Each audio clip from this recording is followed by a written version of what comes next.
Hello, my name is Gary Mansfield, and this is the Ministry of Arts podcast, where each week I'll be speaking to a different artist.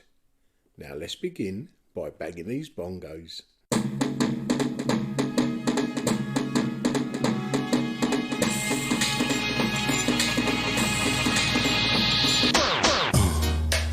Yeah, right. Crazy. Hello, welcome to the Ministry of Arts, episode 209. Firstly, as ever, a big shout out to our Patreon supporters, without whom you would not be able to listen to this podcast. And there will be a short message at the end telling you how to become a Patreon supporter if that's a thing you might like to do. But if not, that's absolutely fine. This content is free for everyone. Today I'm taking you to meet Charlotte Rose, and Charlotte is an artist that I think is the first for the podcast. Because although we've had several artists appear on the podcast who have just stepped on the ladder of the art world, Charlotte is a little bit different. Because during lockdown, like many people, they was given that valuable thing called time. And that gave them the possibility to try that something they'd always wanted to do. Whether it be learn the guitar, the piano, God knows how many people made banana bread, but Charlotte, well, she'd always wanted to create art. Now, Charlotte's a model, so she's always worked around creatives, be it designers, clothes designers, makeup artists, set designers, photographers, obviously. But yeah, lockdown gave her the ability to try her hand at visual art. And within a very short time, her shared flat became a studio, and her original artworks were selling for several thousand. Man, talk about hit the floor running. So yeah, a fascinating story, and I'm really interested in seeing where it goes next. That said, please come and join me as I spoke to Charlotte Rose. And how are you today, other than a little bit chilly? A little bit cold, but yeah, I'm all good. It's quite nice to see the snow. Even though my kids are now 15 and 18, last night they still had a snowball fight in the garden, which was lovely to see. I've got a lot of families that live around where I live, and all of the kids were out. It was really cute. That's good, isn't it? Was you tempted to go and join them? A little bit. I'll go out probably later today. Hopefully it'll be untouched, but we'll see. There you go. Well, I do have 7 questions, Charlotte, that I ask each artist. Cool. And the first being, how would you explain what you do to someone that doesn't know your work? Well, I think I describe it as like definitely inspired by the pop art era. I love like bold, bright colours, and I'm inspired by the 1960s, 1970s branding. A lot of my work focuses around cigarette boxes, which I find really interesting because the branding had to be so strong because you're essentially selling something that was so bad for you. Yeah. So cigarette. Well, at that time, they didn't realise it was bad for you, did they? It was supposedly cool, weren't it? I think, yeah, well, that's the thing. Like, they did make it into a thing that was cool and glamorous and almost sexy, you know? Yeah. And also the branding had so much scope. Like, you had so much, you could do a lot with it because you're selling effectively like a person, I guess. So like with Marlboro, it was like the cowboy, and then with L&M, I feel like it was a lot of supermodels and you know, women. Yeah. So I thought that was quite an interesting thing to explore. And so my first exhibition I did was I Quit Last Week, which was all about cigarette boxes. Yeah. And it's a very small area to put a lot of branding onto to capture the consumer's eye. Yeah, I think it's just it was all about like graphics, colour, and a narrative, which is quite interesting. But I always thought that there's like an interesting parallel between what art is and what branding is, because like both elicit a like visceral response from the audience. Yeah. So like it's like you're triggering nostalgia or emotion or whatever it is, but you have to relate to the consumer or the audience, both with art and branding. So I thought that was quite an interesting, like they do kind of fit quite perfectly together. Yeah. I was speaking to another artist a couple of months ago, Trish Wiley, And Okay. she uses the cowboy in her artwork often, and she uses Marlborough as well. And she was saying that initially it was a female cowboy, oh, a cowgirl. Oh wow, I didn't know that. Yeah, I mean she's looked into the the history of the branding, and it was to try and entice the women into that stick from the devil. Hello, I'm just interrupting my own conversation with Charlotte here for a little facts check. Although I was sort of on the right path of what I just said about the Marlborough tip cigarettes, I have since spoke to Trish Wiley and I did get it a bit upside down. The story actually was Marlborough cigarettes were one of the first to put a tip on their cigarettes. And as a result, Marlborough cigarettes became more popular with female smokers. To try and make them more appealing to the male audience, Marlborough introduced the cowboy into their branding. Everyone loves a cowboy, right? But anyway, back to the conversation. It's so interesting, honestly. I think there's so much history behind it. So much. I'm quite interested in the fact that they just kind of try and sell this like poisonous thing, by making it so idealized, like really cool and sexy. So I don't know, I just thought it was quite an interesting thing. But at the moment I'm working on designing my own cigarette boxes. So like I'm taking like nostalgic ideas. So I might do I did like a Capulet cigarette box, which was like based around obviously like Shakespeare, but then I'm also doing like 1960s style ones, and like I'm just kind of exploring it. I'm even doing like a Russian one, and like like everything. I'm just trying to explore graphics from different places and trying to implement them into my own cigarette box designs. Well, the cigarette box and smoker, I think, is I was going to say a dying breed, but that's quite literal, isn't it? Yeah. And I mean, the cigarette boxes now have very little, if any, branding on them, apart from pictures of 60-year-old smokers' lungs and teeth and whatnot, don't they? Also, an interesting thing. So the color that they used on the boxes is like that kind of brownish, horrible color. It's the worst color to the human eye. So like they've really designed that. Yeah, it's again, like a dark brown mustardy color, isn't it? Yeah. So they've put some thought into how horrible they can make it. But I think it's like part of the interest, I think, is the fact that it's no longer a thing. The cigarette boxes are no longer in circulation in the UK anyway. I think in America they still do have all the branding, but it wouldn't surprise me at all. Yeah. Artists reflect on the smoker and cigarettes now, but almost like you're saying, there's a nostalgic thing rather than a present day. It's far from cool nowadays, that's for sure. I think a lot of people relate to the artwork as well because they have this nostalgic memory tied to a certain brand, like maybe their dad smoked this brand or whatever. So I think there's a lot of nostalgia and history with it as well. But yeah, it's not really the done thing anymore, is it? Well, I like the way you explained it when you said it's dreams sold by companies to sell poisonous goods. Yeah, I thought that was a good little line. Did you have art in the home growing up, Charlotte? Yeah, so my mum was an artist, but like kind of, so I grew up with her painting murals on my childhood rooms and walls and stuff, and she did quite large scale botanical like flowers and fields and stuff.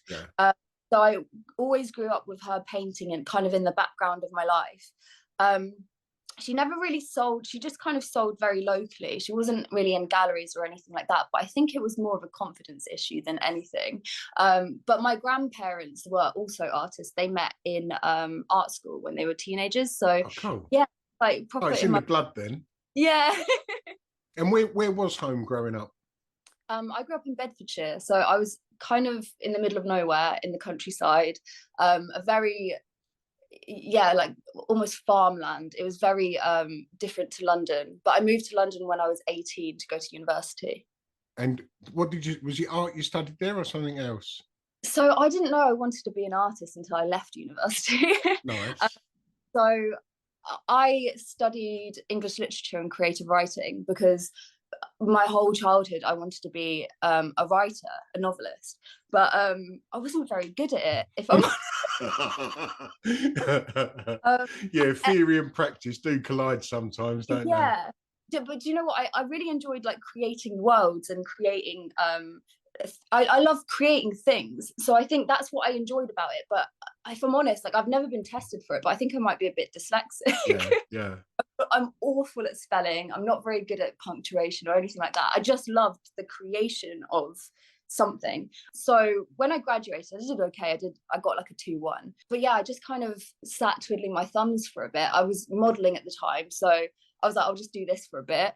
Not very fulfilling, if I'm honest. But and then the lockdown happened, and for me, I mean, it was awful, but at the same time, it gave me this like forced kind of reflection where Yeah. I was like, okay, well, what do you actually enjoy? If you don't like writing, what is the thing that you want to do? And so I still am living with my boyfriend, and he's an artist, he's a photographer, but he just had so much paint and spray paint, Yeah, yeah, yeah. and it was just accessible to me. So I just started painting because it was like fun for me, and I just didn't stop. Nice. So I think you are the first artist product of lockdown that I've met, Oh wow. because so many people wanted to explore their creativity when they was forced at home with not necessarily nothing to do, but they had this time on their hands that they could now give to always wanting to learn the violin or painting or poetry or whatever creative outlet it was that a lot of people had always wanted to do. And I think you're the first that I've met, definitely the first I've interviewed on here, that is a product of that, if you don't mind me calling you a product. So did you have a set idea of what you wanted to do, or was you just creating? So I was just creating at the start. I was just painting random stuff. I did a painting called, I call it cave painting, because it was literally like I just threw loads of colors and I was like painting little things. I did like hello, my name is stickers, and like all of this like random stuff that I just thought was cool. And then I was watching True Detective. I don't know if you've ever seen this. I haven't, I don't think.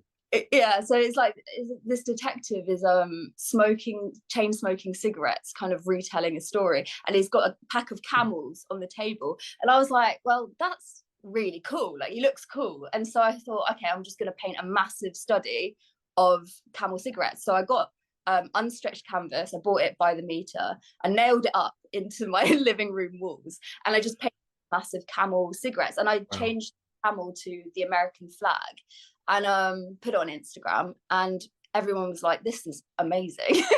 You should do more of this. So I was like, okay. And it just kind of spiraled, and I just didn't stop painting cigarette boxes. Wow. So Yeah. so pretty much the first project, if you like, you gave yourself is the one that you ran with and had your first Um, exhibition with.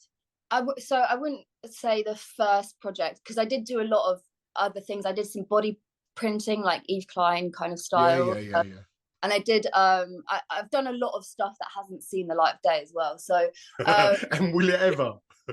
no,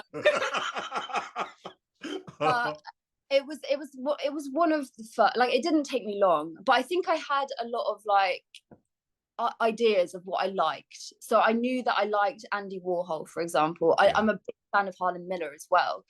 So like the concept of taking like a everyday item and like scaling it up, and then kind of bringing this satirical, light-hearted slogan kind of energy to it as well. Yeah. So I think like I was massively inspired by Harlan Miller, I think. But yeah, it was just, yeah, I don't know. I was pretty fortunate, I guess, because it took me about 3 months to kind of experiment before I decided, okay, this is what I'm going to do, and then run with it.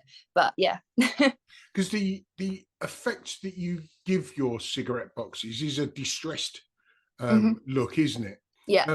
Was that part of the trial and error, or or was that meant to be to do with the like fragmented memory, if you like? Oh, a bit of both. I think I just really liked the idea of like trying to recreate this old, pocketed and scrumpled Yeah, up yeah, kind of cigarette box. But I just love like building textures. That's like part of the process that I enjoy is like kind of layering the I use acrylic, so like layering the acrylic and making like darker colors and then over palette knife over lighter colors, so it has this kind of like texture. And I love like I describe my art as quite messy as well. It's not neat, it's not perfect, but I love that about it. I think it's got this like kind of character to it that it's just not neat. And which one that you've created do you think has got the strongest emotional connection? Ooh, see, I have listened to a few of your podcasts, so I knew this was coming. I think I like the first painting that I sold, because it was a Marlboro box that I spray painted "Oh No Thanks, I Quit Last Week" over, and that was in like pink. In pink, yeah. And that was the first one that inspired me to do my exhibition, because it was the first time I realized, oh, I can sell my work, that people will pay me. So I met this lady, so she found me on Instagram, and she lived at the time I was living in Watford, she lived quite locally, and she was like, it was during lockdown as well, so she was like, let's meet in a park, bring out your canvases and I'll choose one. And I was like, okay. So I literally, in this park, rolled out all my canvases. Like some Russian spy. Yeah. Selling watches. And she came and she paid me in cash, and it was the most money I'd ever earned in one go in my life. And I was like, playing it cool. I was like, oh, thank you. Yes, very good. And, walked off with my canvases under my arm, playing it cool, went around the corner. I was like, oh my God. So yeah, I think that had a big impact on me, because it made me realize that it was something that I could kind of do as a living, I guess. Yeah. And from that afternoon, where did you decide to go with your art? Did you decide then to be an artist, as in it being a viable income? Yeah, so from that moment on, I was like, well, I want to work towards something with my art. And so I started like, I treated it like a 9 to 5. So 8 in the morning, I'd wake up, I'd start painting, and then I created a body of work. And by the time lockdown had lifted, I'd sold a few of the pieces. And with you was living in the bathroom with your boyfriend because every room was full up with artwork.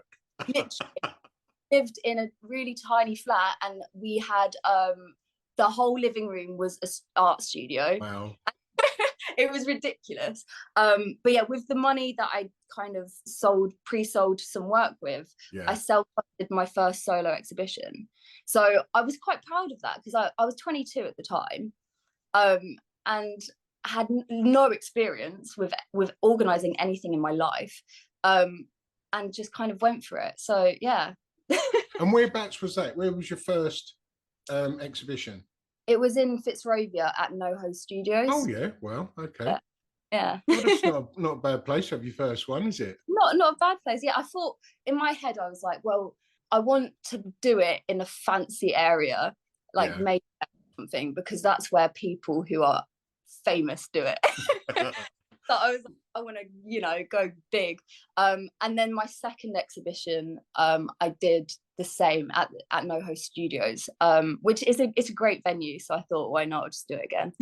So you started your career off with a big stamp in the ground. Yeah, I guess I did, but it's quite interesting. Yeah. And is your third lined up? Not at the moment. So during that first exhibition, Enter Gallery, who sell all of my prints, they came down and had a look, and they liked what they saw. So the second exhibition that I did, they kind of helped me fund it and kind of helped me organize it. And so I'm about to kind of go over and pitch a new idea to them for a third exhibition, but it won't be until probably next year, like in a year's time. And do you know what the subject matter of that is going to be? Well, I'm doing my own cigarette boxes. I'd love to obviously do the large scale paintings. I always paint on really large canvases, and wood, and kind of anything that I can find. But I would love to kind of build my own actual models of like the boxes, and then also maybe do like a 1960s style commercial with like the boxes, because I've got so many model friends, and I'm like, well, they'd be amazing in like the 1960s attire, Yeah, and have, yeah, yeah. and just kind of like, you know, direct something and have that as like a film that's like constantly playing on a loop in the exhibition space. But it's kind of like creating this false world of branding and then kind of trying my best to make it feel real. That's the idea anyway. Yeah. Yeah. Is it going to be just paintings, or is there going to be sculptures alongside there as well? So I did a sculpture for my last exhibition, which was a collaboration between me and my friend Mr. Muller, who's a set designer and an artist himself. Nice. And we built, I actually have it in my living room now, but we built this massive Marlboro box that's like got an open lid and all the cigarettes inside it. And I spray painted it as well with "Oh no, thanks, I quit last week." And it was just an installation piece for the exhibition. And then I took it home and it fits quite perfectly in my living room. Nice. Nice. And have you ever smoked yourself? Yeah, so I did when I was a teenager, and I thought it was really cool. By the way, I'm a big fan of your work. I was having a look at your work. I think it's really, really cool. I love the installation piece that you did, the domestic waste. Oh, the skip. So good. Oh, And I love your story as well. I think like what you're doing with the podcast and like how you found art is just amazing. oh, thank you, Charlotte. That skip, I've done a presentation last week on that in a prison. It was the first time I'd spoke about it in a prison. It's talking derogatory about the state and the state that they expect a person or two persons to live. Mm-hmm. And I'm telling this to people who are living it. Yeah. And it was quite a hard, I know this is meant to be about you, but this is the first time I've spoke about this. Mm-hmm. And I felt really on edge that I'm telling them how they're living. Yeah, I was really nervous on telling that to people who are living within that environment at the moment. But it went down really well. It gave me the boost to sort of do it when I do my next one, you know. But yeah, thank you for that anyway. No, I think it's such an important conversation. And I think like they probably, I mean, I don't know, like I can't relate in any way, but I think they probably really appreciate someone giving them a voice and actually like talking about it, and you know, and you having lived it as well. I think it's so important and interesting. And yeah, thank you. That's what art is all about. It's about changing perspectives, it's about starting conversations, and I think what you're doing is exactly that. So yeah. Thank you. I mean, what conversations do you think are being had around your work which focuses negatively on cigarettes? I think with my artwork, it is obviously, you know, it's quite light-hearted. It's poking fun a little bit at like, you know, I quit last week, whatever. But I think it is part of a larger story where the people have been lied to or encouraged to smoke. Yeah. Like I was looking at a lot of older advertisement, and in the 60s and 70s it was almost treated as a health thing. So it was like doctor recommends and all of this. So there is a really dark history around it, and I think I'm just exploring like the art of the lie, I guess. So yeah, I don't know, that's well, it's like a sort of negative nostalgia, isn't it? You're looking back on something that, as you said, in the days gone by, it was a very cool thing. And you just said there about the doctors. I remember there was a public information advert saying that I think it was a person got run over. I remember they was laying in the street or on the road, and the narrator recommended that passers-by put a coat or something underneath their head, cover them up, and give them a cigarette. Yeah, how's that? You know, you sit there with your bloody legs snapped in half and someone's trying to throw a Benson and Hedges in your gob.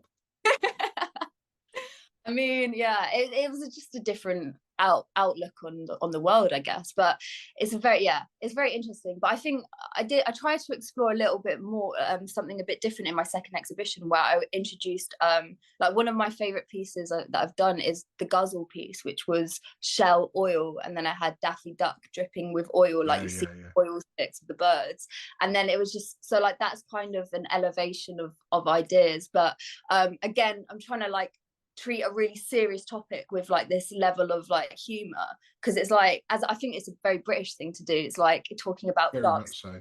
but like making light heart of it. Yeah. So I think the work is like, it's important to talk about these things, but you know, it doesn't have to always be doom and gloom. Yeah. Yeah, but yeah, I think it is a funny old thing, this area, because you are making fun of the doom and gloom. Like you say, it's a very British thing. Yeah, it's a great way of looking at life, I think, because yeah, shit things happen and like there's problems that we need to address. But I think coming at it with a little bit of lightheartedness, it kind of opens the conversation and people can kind of communicate better, I feel, anyway. Yeah. But there's a very British way of doing things. When you kind of break down that wall and you're able to kind of have a conversation as a human, you know? Yeah, it's and like, it turns out you're sort of mocking yourself. yeah, never laughing at, always with. Yeah, yeah, that's ideal. And Charlotte, if there was you and 5 other artists, past and present, what would your ideal group show be? Oh, I mean, one of my all-time favorite artists is Hieronymus Bosch. Nice. I just love his work. It's just insane, and it's so like, to me, it's so modern. And he existed in the 1500s. It's mad, isn't it? Yeah, just I love it, and there's so much going on. They used to use, like, I'm a massive history nerd as well, so I love listening to documentaries while I'm painting, and people used to commission him big pieces of artwork to kind of have conversations over at parties. So instead of having like a performance or something, you'd have like a Hieronymus Bosch piece, and then for just talk about it. So I thought that was a really interesting coming together of people to talk about art, like way back hundreds of years ago. I guess, who else? I'm trying to think. Big fan of Francis Bacon. Nice. Again, like my work, but I just love his work. A famous smoker as well, I should add. True. Yeah. Okay. There we go. There's the common denominator. And then Andy Warhol, because of the pop art movement and the factory, and yeah, I just think I'm massively inspired by his work. Harlan Miller, a modern one, and I don't know how many I'm on now. And a fifth. Oh gosh, let me think. I should get a woman in there. I've always been a massive fan of Tracy Emin as well. Cool. Just like her artwork is really, personally, I love her artwork, but I also think like her as a person is so inspiring. And yeah, I just think her story is really awesome. Yeah, I really look up to her. So Tracy Emin. She got me back into art after I hadn't created for years. I love that. Yeah, I read an article about you where they told that story. It's just, yeah. Would you like to get to know her, do you think? I mean, I've never been one to meet my heroes. I've always been quite like strict with that. I've had a few opportunities to meet a few artists and I've never taken them up. I think it's because I'm just like, number one, I'm very scared that it'll be a letdown. But I mean, I'm not saying that about Tracy in particular, but I think like in general as a rule. But also I never, like, it sounds really like arrogant, but I never want to be a fan. And I think if I meet someone as like what's the word? Like, if I meet someone in passing and it's just like, and we're two humans having a conversation, I think that's beautiful. But I'll never go out my way to be like, oh, I really want to meet this person, because like at the end of the day, we're all very human and we're all very normal. And I think when you put someone up on a pedestal, it can be quite. But would that be what you've just done to those 5 people you've just named? Yeah, 100%. Yeah. But I wouldn't want to meet them, maybe. Well, there's only Harlan Miller and Tracy Emin who's still with us anyway. That's true. But Harlan Miller's quite a complex guy also. I've not met him myself. Interesting. As was Francis Bacon, Warhol, and who knows what Bosch. It probably says a lot about you, Charlotte, from the people you've just named. They all tend to be a little bit off-centre mentally. I mean, yeah.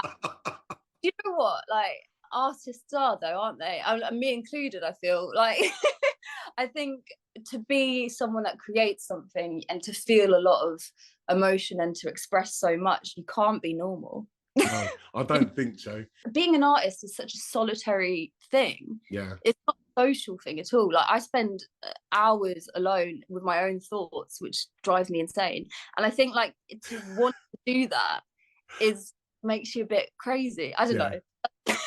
I think when you're creating an artwork, though, you have that passion and that drive. Like it's your thing and you want to finish it. So it's a very different thing to like, let's say like the monotony of painting a wall. It's like, what's the end game here? There's nothing apart from a colorful wall, like, you know. So I think, yeah, creating artwork, even if it is like very meticulous, having said that, I did do a piece recently where I kind of painted like the stripes from the American flag over and over again into like a spiral, and then it went over a Marlboro pattern. Nice. And that took like, it was very monotonous, and I kind of went into like this kind of hole where I was like, oh god, remember that time that you did this, remember like it was really bad. So I had to put like again like history documentaries, and I love anything like that, so I was like putting them on, like trying to drown out my thoughts with the War of the Roses. Yeah, wow.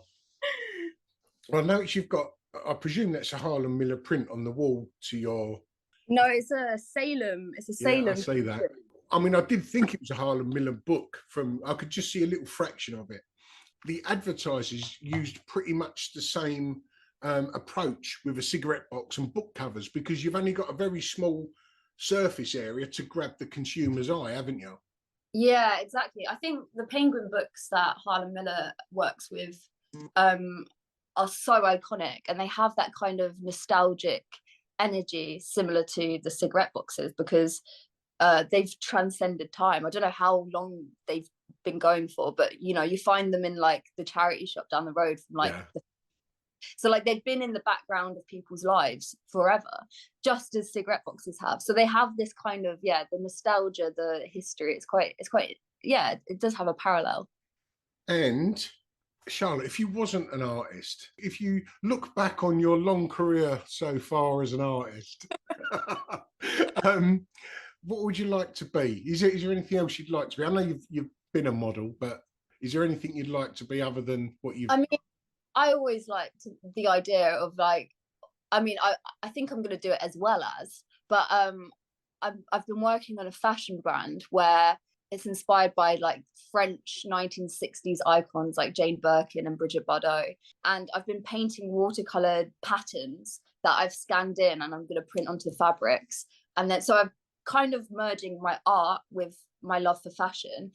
So that'll be something maybe released this summer, if not next summer, depends how organized I am. But I've been working on that for a while. And I think like that's something that when I was a kid, I always, you know, oh, I want to be a writer, I want to be a fashion designer, I want to be an artist. I'm trying to do all of them.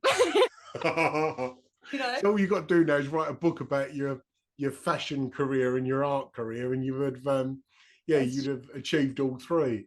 But I think, you know, having studied creative writing, I actually hate it now.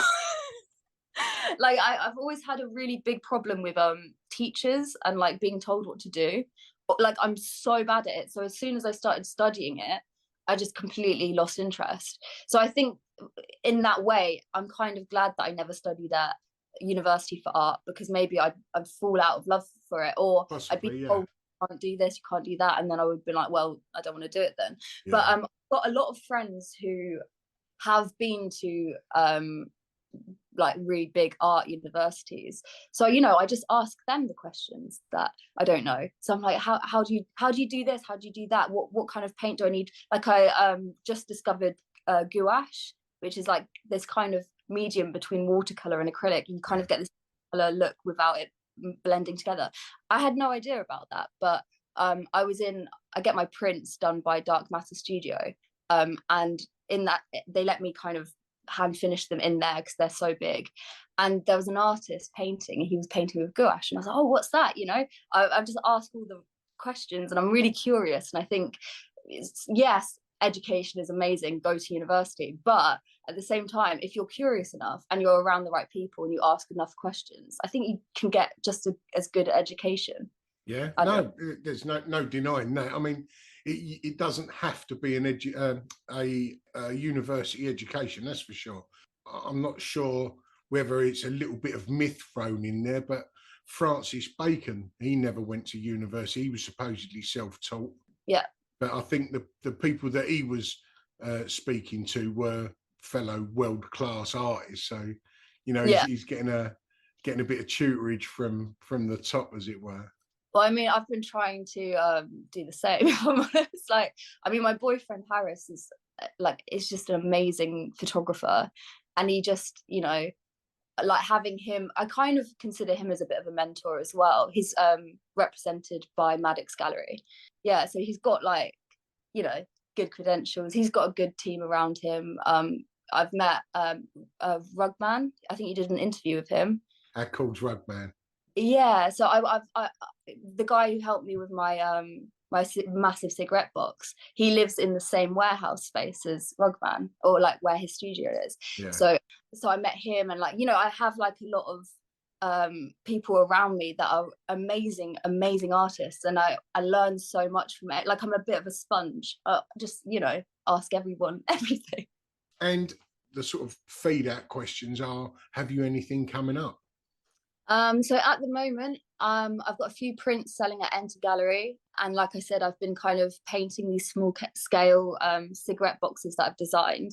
I'm gonna have a talk with Enter and see if I could do another solo show probably next year. But apart from that, I'm just trundling along.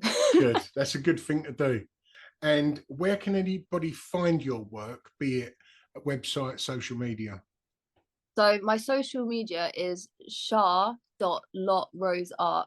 So Charlotte, but with a dot in between the char and the lot. And Enter Gallery sell all of my prints. All my originals are for sale, like through my social media, just like direct message. Originals aren't for sale over at Enter. It's just my prints.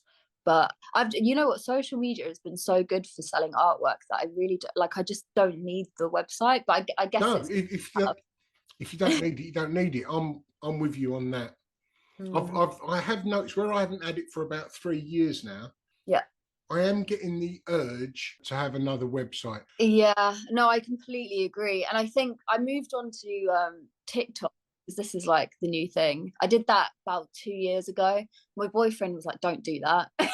He was like, don't, that's art suicide. But I was like, and it actually did really well. I wouldn't say that it translates to like selling artwork at all, because the demographic is a lot younger. But what it does do is, if you have an exhibition, it fills the exhibition. Yeah. And it has all these amazing art students, young people that like, teenagers and stuff like that are interested in my artwork, come along, and and I can have a conversation with them. It's really awesome. It's fun, it's inspiring, and that's kind of the thing that TikTok did for me. It's like fill the room. And then I guess Instagram, it has a slightly older demographic, and that those people are the people that buy my artwork. But yeah, I think different social medias have different uses for sure. But I think a website is definitely on the cards, because I think you're right, Instagram isn't forever. For the most part, I sell a lot of my originals myself, and I think it gives a lot of freedom to artists, where before they had to kind of just go through the galleries. I met a guy called Lincoln Townsend. Have you ever heard of him? The name rings a bell, but yeah, I met Saatchi Art Fair, the Start Art Fair. I had a piece in that, and he had a whole entire room of his artwork. And I was like, wow. What was it, Charlotte? I'll probably recognise the artwork if you describe the artwork. So it kind of has Francis Bacon-esque energy to it. It's a little bit dark, a lot of spray paint, a lot of and I think it's spray paint and oils that he works with, and they're quite large scale. I think he used to be a banker, but I'm not 100% sure on that, so don't quote me. But I met him, and he was all about self-selling art. So like, he hadn't got a gallery as well. I think for me anyway, with my experience, Enter Gallery sold a load of my work because they had collectors they could introduce my work to, and these are people that I had no access to before. So I think there's definitely pros and cons. But yeah, I think if you just want to create the artwork and do nothing else, you need a gallery. Yeah, no, I agree. It's a lot of work doing everything by yourself, and even running a social media, it's like it is a lot of work. Filming content is a lot of work. It kind of takes away the like for me when I'm painting, I don't want to remember to film it or edit this or do that. Like I just want to, be in the zone and create. And yeah, I think it's another job, I guess. Yeah, they're taking it, giving you a little bit more freedom, aren't they? That's for sure. When do you reckon you're going to make the film that you was talking about earlier? So I've had a few conversations with, I know a lot of like filmmakers, obviously, like, of course. Modeling. So there's a girl called Anne-Marie that I did a fashion film a few years ago, and it was very 1960s psychedelic. So I had a conversation with her because I thought that would be awesome. Also, my boyfriend, he creates films as well, so I've got a few options. But I think maybe in a couple months' time, I probably want to film it in like spring, summer, because the snow is not. Yeah, no, I agree. It always looks nice, but it's not very nice for anyone that's involved in filming outside of the snow. Yeah. That, Charlotte, is all my questions asked. So thank you very much for your time. You too. It was great to talk to you. Good. Thank you so much. See you later on. See you later. Bye-bye. Well, hope you enjoyed that episode of the Ministry of Arts podcast. So we wasn't dictated to by advertisers, we decided from the offset to go ad-free, which means obviously we had to self-fund. So we set up the Ministry of Arts Patreon page. And without that support, we would not be able to produce this podcast. So if you like what you hear and you're able to support the podcast, just go over to the Ministry of Arts Instagram profile. You'll find a Linktree drop-down box, which will direct you straight to our Patreon page. And for the price of a cup of coffee, you can help keep us growing week by week. But if you're not able to do that, that's fine, because this content is free for everyone. But leaving a review on whichever platform you listen to your podcast, that really does help us get noticed and anyone else looking for an art podcast. Or even giving us a positive shout out on your social media. Everything is appreciated. But either way, thanks for listening, and until next week, ta-da.